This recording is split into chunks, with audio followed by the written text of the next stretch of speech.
Assalamualaikum warahmatullahi wabarakatuh. Nama saya Diki Juni Hermawan dengan NIM 118207 Baiklah, di sini saya akan sedikit menjelaskan tentang berdirinya kerajaan Turki Utsmani. Asal muasal kerajaan Turki Utsmani adalah bangsa Turki dari kabilah Akhaus yang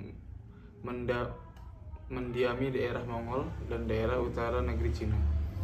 Di bawah pimpinan Ertugrul, mereka mengabdikan diri kepada Sultan Alauddin II, Sultan Seljuk yang kebetulan sedang berperang melawan Bizantium. Berkat bantuan mereka, Sultan Alauddin mendapat kemenangan.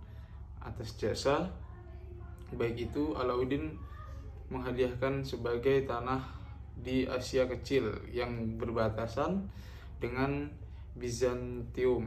Sejak itu, mereka terus membina wilayah barunya dan memilih Shukut sebagai ibu kota. Yang kedua yaitu setelah Ertugrul meninggal dunia pada tahun 1289 Masehi, kepemimpinannya dilanjutkan oleh putranya yaitu Utsman. Putra Ertugrul inilah yang dianggap sebagai pendiri kerajaan Utsmani. Utsman memerintah antara tahun 1290 Masehi dan 1326 Masehi. Sebagaimana ayahnya, ia banyak berjasa kepada Sultan Alauddin II. Dengan keberhasilan menduduki benteng-benteng Bizantium yang berdekatan dengan kota Brose pada tahun 1300 Masehi.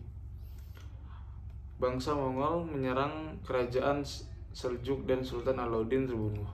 Kerajaan Seljuk Rum ini kemudian terpecah-pecah dalam beberapa kerajaan kecil.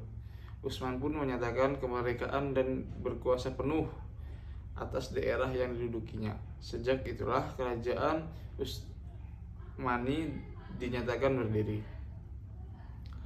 Kerajaan Turki Utsmani pernah dipimpin sebanyak 40 orang raja, di mana yang pertama adalah pendirinya yaitu Sultan Utsman bin Ertugrul. Kemudian dilanjutkan raja-raja setelahnya. Di antara raja yang paling sukses adalah Muhammad Al-Fatih dan Sultan Sulaiman I. Di masa kerajaan Turki Utsmani, perkembangan yang paling pesat adalah di bidang militer. Adapun infrastruktur, sedangkan di bidang lain tidak terlalu mengalami kemajuan. Kerajaan Turki Utsmani mulai mengalami masa kemunduran setelah wafatnya Sultan Sulaiman Al-Qauni. Sultan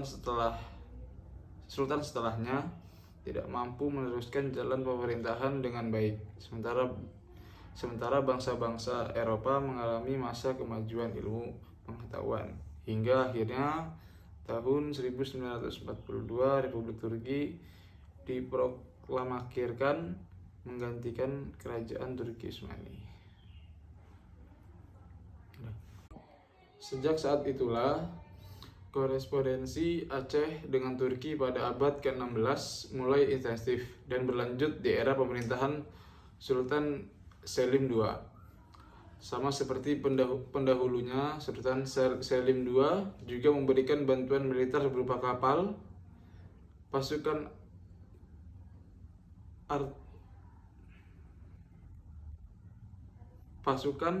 artileri dan persenjataan lainnya yang dibutuhkan Aceh untuk menyerang Portugis.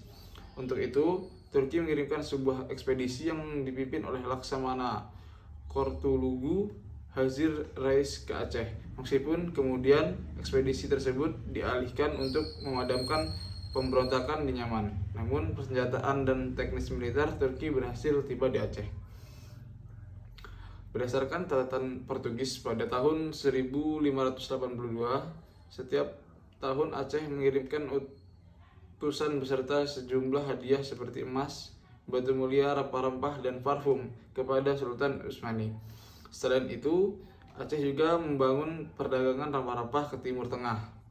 Sebagai balasannya, Turki memberikan bantuan militer berupa persenjataan, ahli militer, serta perlindungan untuk Aceh.